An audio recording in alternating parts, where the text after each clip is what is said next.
From the very beginning, I was never the daughter they bragged about at dinner parties. I was the one who kept the house running while my mother took my sister shopping.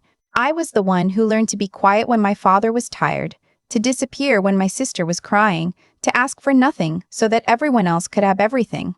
I was 7 years old, the first time I realized that being good at not needing things was the only skill my family ever praised me for. My name is Sloan.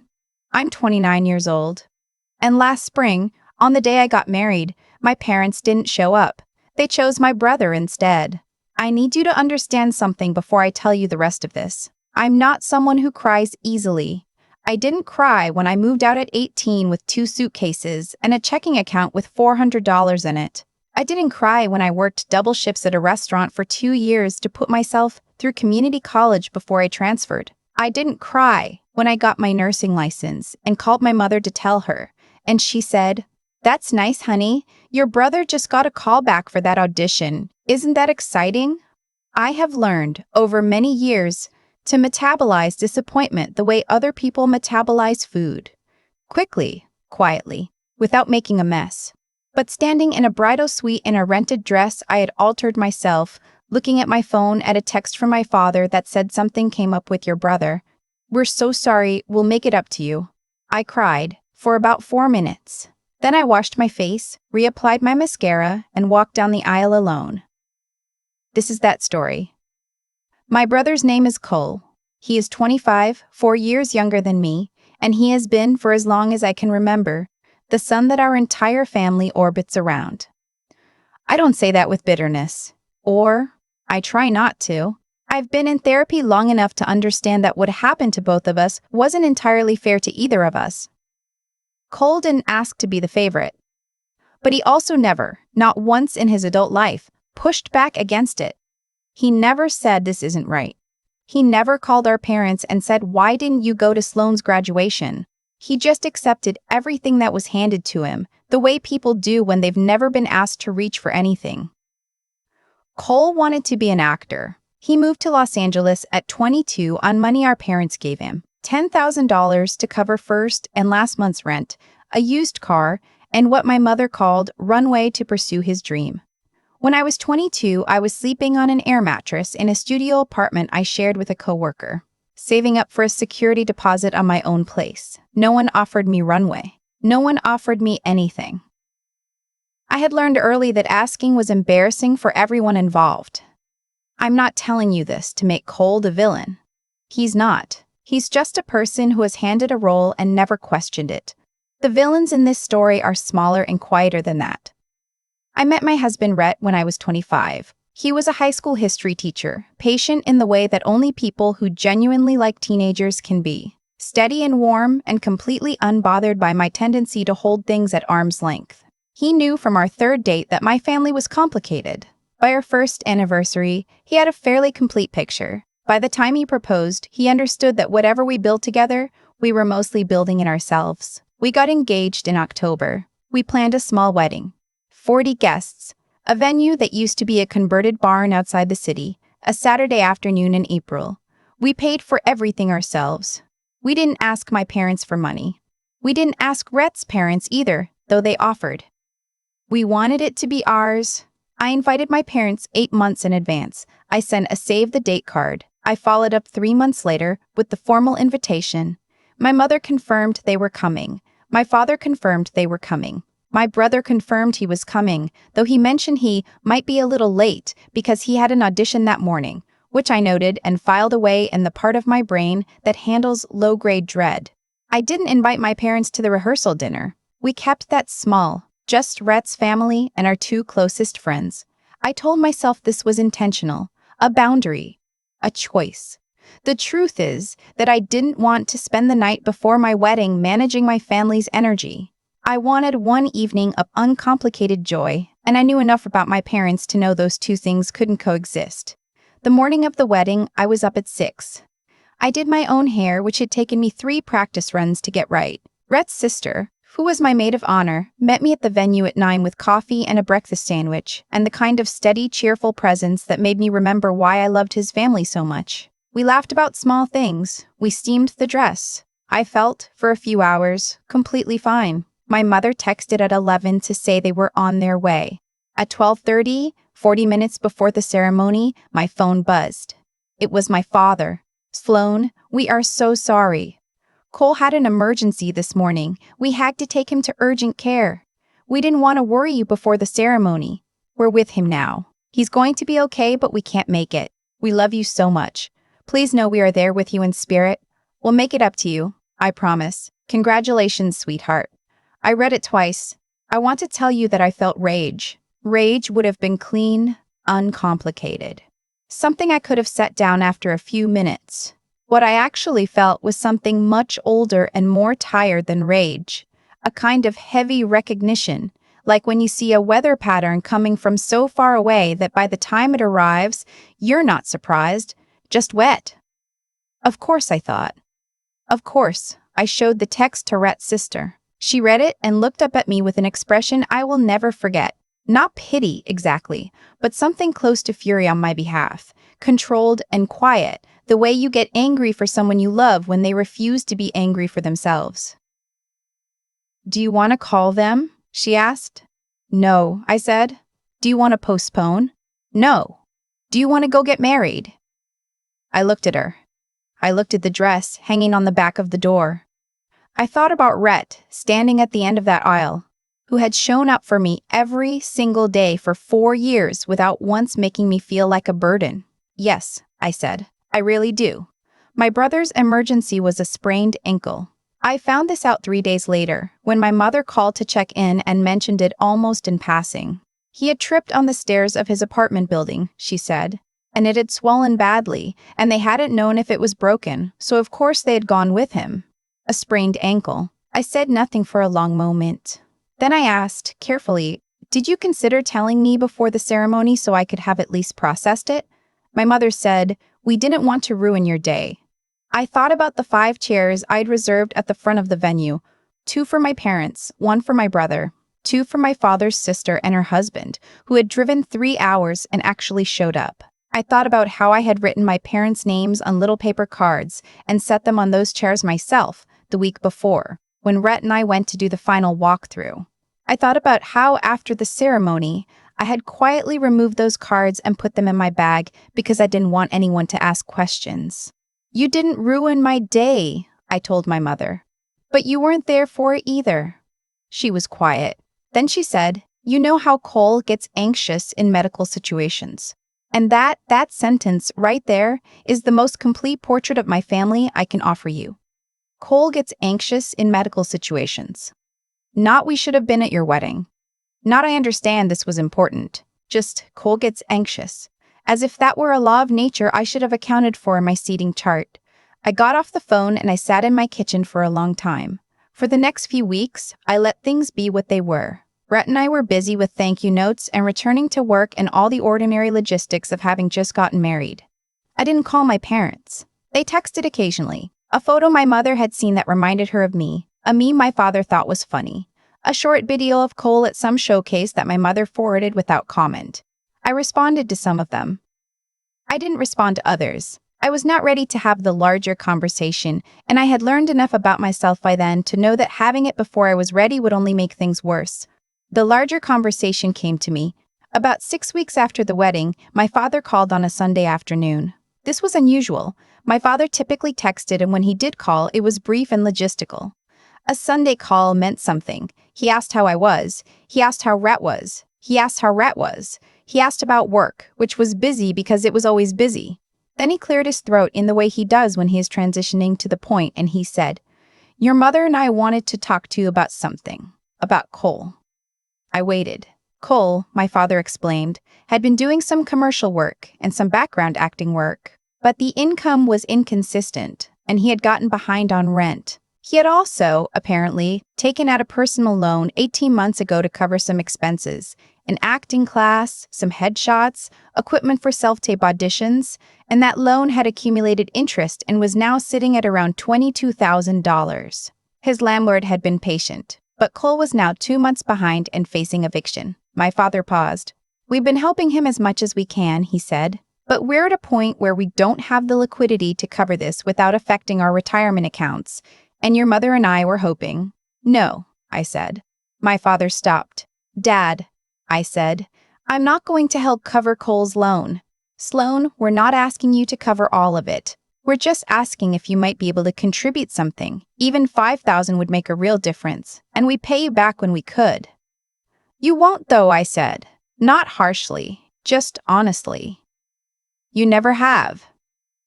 There was a silence. When I was 23, I had lent my mother $1,800 when an unexpected car repair wiped out her checking account. She had promised to pay me back within 6 months. I had never seen that money again. When I brought it up once, gently, she had said she thought it had been a gift. I had not pressed it. But I had filed it away in that same part of my brain. That was different, my father said. How? He didn't answer that. Dad, I pay a mortgage. Rhett and I have a joint account and shared financial goals, and I can't make a unilateral decision to give away money we've both worked for without talking to him, and more importantly, I don't want to. Cole borrowed money to fund the lifestyle he couldn't afford. That's not my responsibility. He's your brother. He is, and I love him, but I'm not his bank, and I was never asked to be, and I'm not going to start now. My father's voice shifted into something cooler. You know, Sloan, your mother and I have always hoped you and Cole would look out for each other. I sat with that for a moment. Then I said, when did Cole look out for me? Another silence. When I moved out at 18, did Cole offer to help? When I was in school working full-time and could barely afford groceries, did anyone in this family ask if I was okay? When I paid for my own wedding because I knew better than to expect help, did Cole call to ask if I needed anything? I wasn't yelling. My voice was steady. I had had this conversation in my head so many times over so many years that by the time I was finally having it out loud, it felt less like an argument and more like reading something I'd already written. I have spent my entire life being the responsible one, I said. And the only reward for that has been being expected to be responsible for everyone else too. I missed my own family at my wedding so Cole could get his ankle looked at. I think I've contributed enough. My father said, I think you're being selfish. I said, I know you do. And I hung up. My mother called the next day. Then the day after. Then my aunt called, my father's sister, who had actually come to my wedding and cried during the vows, which felt like an odd choice of messenger. She told me that family looks out for family, that Cole was struggling, that my parents were worried, that I was lucky to have a stable income and a good husband and I should think about what I had versus what Cole had. I listened to her politely. I said I would think about it. I did not call her back. Rhett handled all of this with the same steadiness he handles everything. He didn't tell me what to do. He sat with me in the evenings when I was quiet and processing, and when I told him the full story, all of it, the wedding day, the phone call, all of it, he listened without interrupting. When I was done, he said, whatever you decide, I'm with you.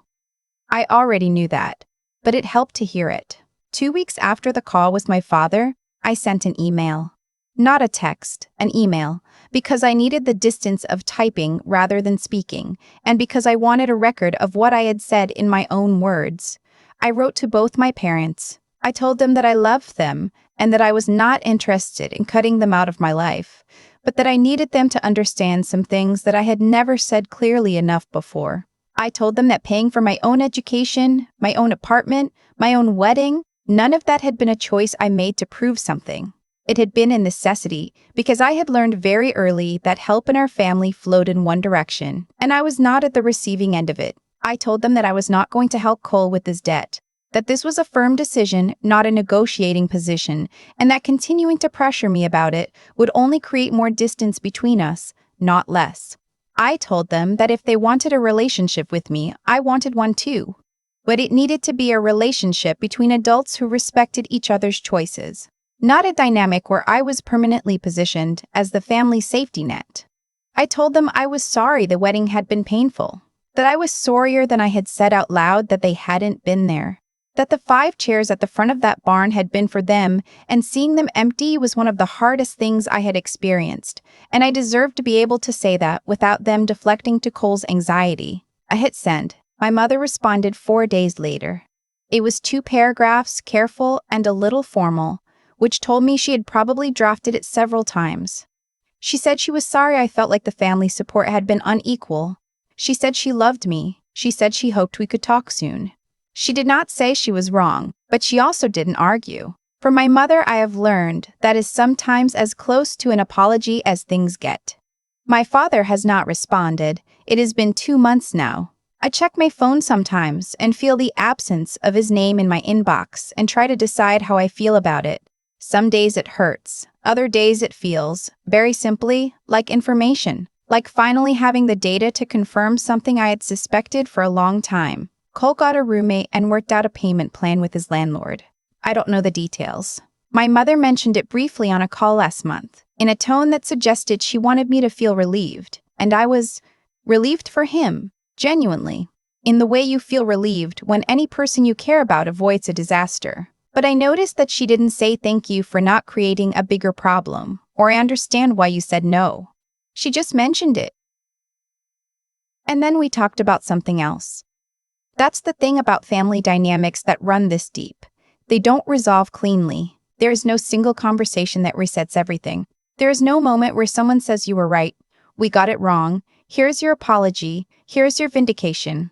There is just the slow, ongoing work of deciding what kind of relationship you want to have and what you are willing to accept and what you are not. I am not estranged from my family. I still talk to my mother. I still send my brother birthday texts. I am still, at some fundamental level, the person who will probably show up in a crisis, because that is who I am and I have made peace with it. But I am different now, in ways that are hard to articulate. I notice things I used to talk myself out of noticing. I say things out loud that I used to only think. I don't apologize for decisions that don't require apology. I don't perform gratitude for things that were never given freely. And I am married to someone who was at the front of that barn, watching me walk toward him on a day when the chairs behind me were empty. He didn't look at those chairs. He looked at me. He smiled the way he smiles when he's trying not to cry.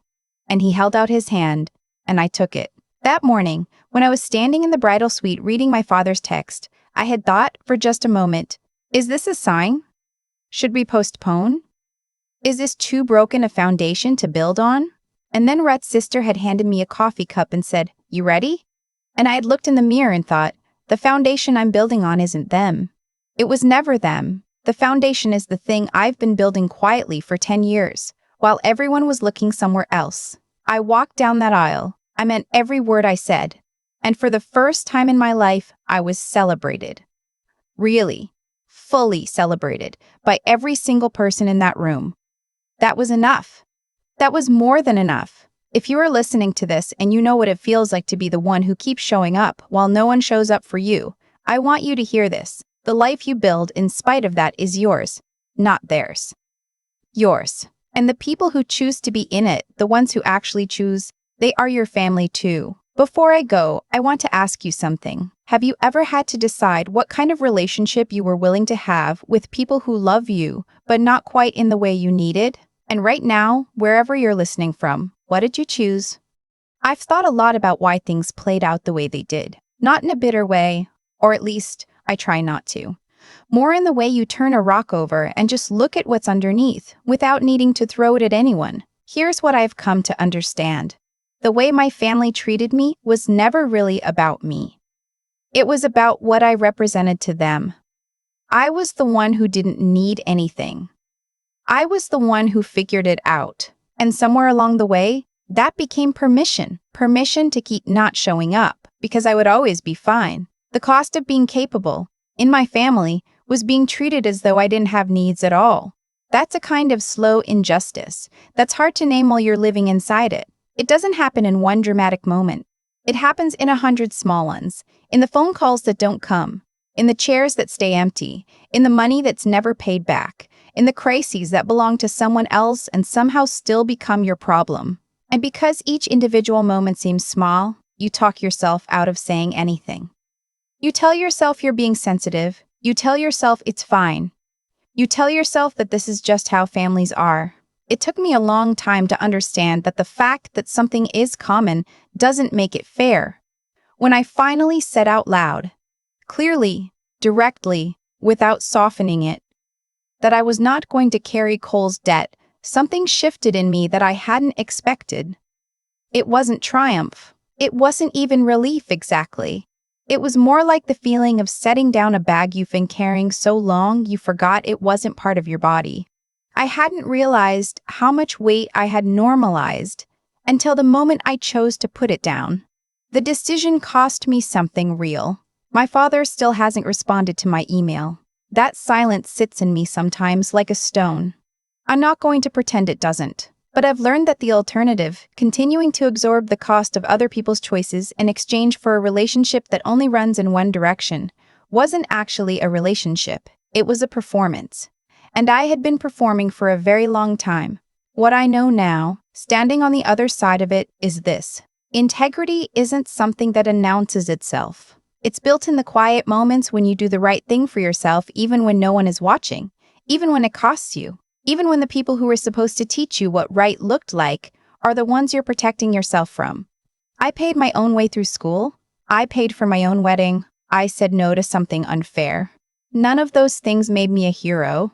They just made me someone who refused to betray herself to keep the peace. Rat was standing at the end of that aisle. He chose to be there. That's the thing about the life you build when you stop waiting for people who keep not showing up. The people who do show up tend to mean it. If any part of this story sounds familiar to you, I want you to hear this. Knowing what you will and won't accept is not selfishness. It is the beginning of self-respect. And self-respect, built slowly and quietly, and without anyone handing it to you, is one of the most durable things a person can own.